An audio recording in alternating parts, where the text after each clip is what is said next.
எல்லாருக்கும் நமஸ்காரம். இன்னைக்கு 35வது ஸ்தோத்திரம். 35வது ஸ்தோத்திரம் என்னன்னா, அச்சுத பிரதித பிராண பிராணதோ. இந்த பிராணதோன்றது ரெண்டு வார்த்தையா இருக்கும். ஆனா அது இதுல ஒரே வாது திருநாமத்துல அது ஒரே திருநாமம். அச்சுத பிரதித பிராணதோ வாசவானுஜக அபாம் நிதி அதிஷ்டானம் அப்ரமர்த்த பிரதிஷ்டிதக. இதான் இந்த 35வது ஸ்லோகம் தான். அச்சுத பிரதித பிராணதோ வாசவானுஜக அபாம் நிதி பிரதிஷ்டானம் அப்ரமர்த்த பிரதிஷ்டிதக. இதை எப்படி சொல்லணும்னா, அச்சுத பிரதித பிராணதோ வாசுவானுஜக அபாம் நிதி அதிஷ்டானம் அப்ரமர்த்த பிரதிஷ்டிதக அப்படி சொல்லணும். சொல்லும்போது அச்சுத பிரதித பிராணதோ வாசுவானுஜக அபாம் நிதி அதிஷ்டானம் அப்ரமர்த்த பிரதிஷ்டிதக அப்படி சொல்லணும். சொல்றதே அப்படி சொல்லணும். அர்த்தம் பார்ப்போம். அச்சுத நம்ம முதலிய படிச்சிருக்கோம். இது ஞாபகம் இருக்கா? சுதன்னா நழுவுறது. சுதம்னா கையை விட்டு நழுவி போகுது. சுத. அச்சுதன்னா நழுவாத நிலையை உடையவன். அச்சுத அச்சுதானமான்றது நழுவாத நிலையை உடையவன், நிலையானவன் அப்படின்னு அர்த்தம். பிரதிதன்னா பிரபலம். பிரதிதன்னா பிரபலம்னு அர்த்தம். பிரபலம்னு அர்த்தம் சான்ஸ்கிரிட்ட வருது. பிரபலம்ன்றது சான்ஸ்கிரிட் தான். பிரதிதன்றது சான்ஸ்கிரிட் தான். பிரசித்தி அதுவும் சான்ஸ்கிரிட் தான். பிரசித்தின்றதும் சான்ஸ்கிரிட் தான். புகழுடையவன் அப்படின்றதுதான் இது தமிழ் வார்த்தை. தமிழ் வார்த்தைக்கு என்னன்னா, நான் எல்லோரும் அறிந்தவன் சொல்ல, எல்லாரும் அறிந்தவன் சொல்றோம் இல்லையா, அதுதான் தமிழுக்கு. பிரதிதன்னா பிரசித்தி பெற்றவன், எல்லா ஊர் உலகெல்லாம் தெரிஞ்ச ஆளு அப்படின்ற மாதிரிதான். பிராணன்னா மூச்சு. பிராணதோன்னா மூச்சுக்கு மூச்சா இருப்பவன். இந்த இடத்துல மூச்சுக்கும் மூச்சாயிருந்தது எதை சொல்ற தெரியுமா? நீங்க மூச்சு விடுறீங்க இல்லையா, உயிர், உங்க உள்ள உயிர் இருக்குல்ல, உயிர் மூச்சு.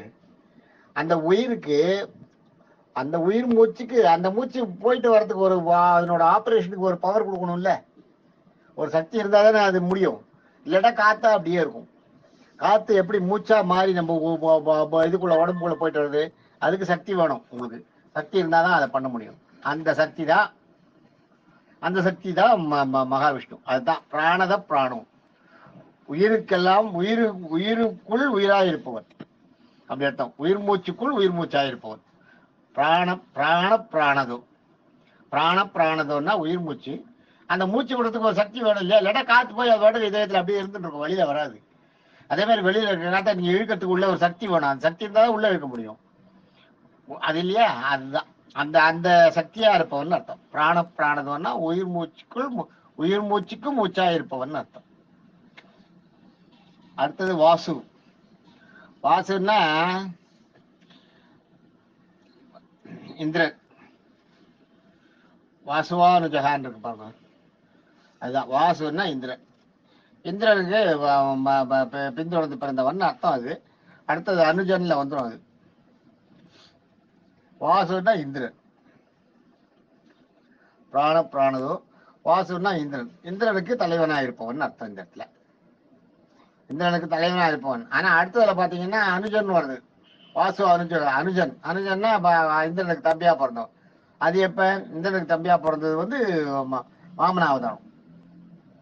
வாமனாவதாரம் காசியப்பருக்கு பிள்ளையா பிறக்க இல்லையா, அதுதான் வாமனாவதாரம். இந்திரன் காசியப்பரோட பிள்ளை இந்திரன். இந்திரனுக்கு அப்புறம் பிறந்தது மகாவிஷ்ணு அவதாரம் பண்ணதுனால இந்திரனுக்கு தம்பின்னு இந்த இடத்துல.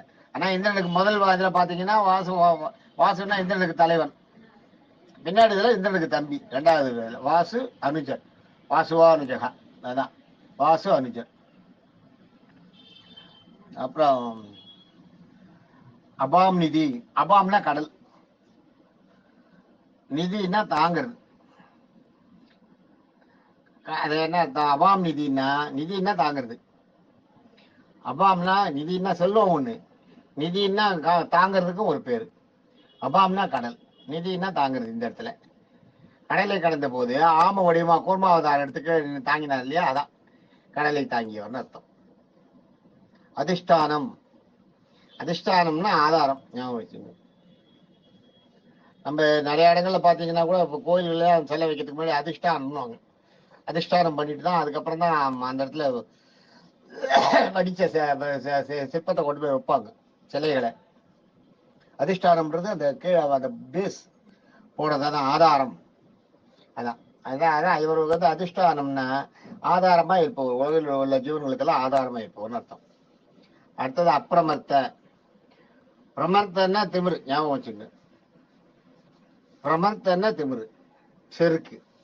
பிரமர்த்தன. அப்பிரமர்த்தன்னா செருக்க கர்வம் இல்லாதவன் அர்த்தம், திமிரு இல்லாதவன், கர்வம் இல்லாதவன் அர்த்தம் அப்பிரமர்த்தன்.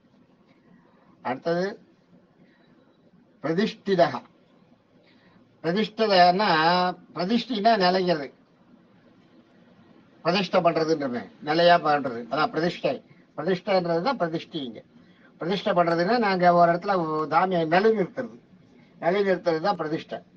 பிரதிஷ்டிதன்னா இங்க பிரதிஷ்டை நிலையா இருப்பது, நிலைப்படுத்துறது தான் பிரதிஷ்டிதன்னா. எங்கும் நிலையா இருப்பவன், ஸ்திரமா இருப்பவன், ஒரே இடத்துல இருப்போம், அசையாம ஆடாம அசையாம நல்ல சப்போர்ட்டா, அதாவது ஸ்ட்ராங்கா இருக்கிற ஆள்னு அர்த்தம். அதான் பிரதிஷ்டிதன்னா அதுதான். ஆக இன்னைக்கு 35வது ஸ்லோகத்துல நேற்றுக்கு 318 வரைக்கும் பார்த்தோம், 34ல. இன்னைக்கு 35ல 319 அச்சுத, 320 பிரதித, 321 பிராண, 322 பிராணதோ, 323 வாசவானுஜக, 324 அபாம் நிதி, 325 அதிஷ்டானம், 326 அப்பிரமர்த்த, 327 பிரதிஷ்டிதா. இன்னைக்கு 319 327 வரைக்கும் பார்த்துருக்கீங்க. 9 ஆகும். 9 பேர் இன்னைக்கு இந்த 35வது ஸ்லோகத்துல 9 திருநாமம் பார்த்துருக்கோம் இது வரைக்கும். இது வரைக்கும் நம்ம 35 ஸ்லோகம் ஸ்தோத்திரம் பார்த்துட்டோம். இப்போ நம்ம பார்த்துருக்கிறது வந்து 327 திருநாமங்களை பார்த்துருக்கோம். இதில் 35ல மட்டும் 9 திருநாமங்களை பார்த்துருக்கோம். 35வது ஸ்லோகத்தில் மட்டும் 9 திருநாமங்களை பார்த்துருக்கோம். தேங்க்யூ.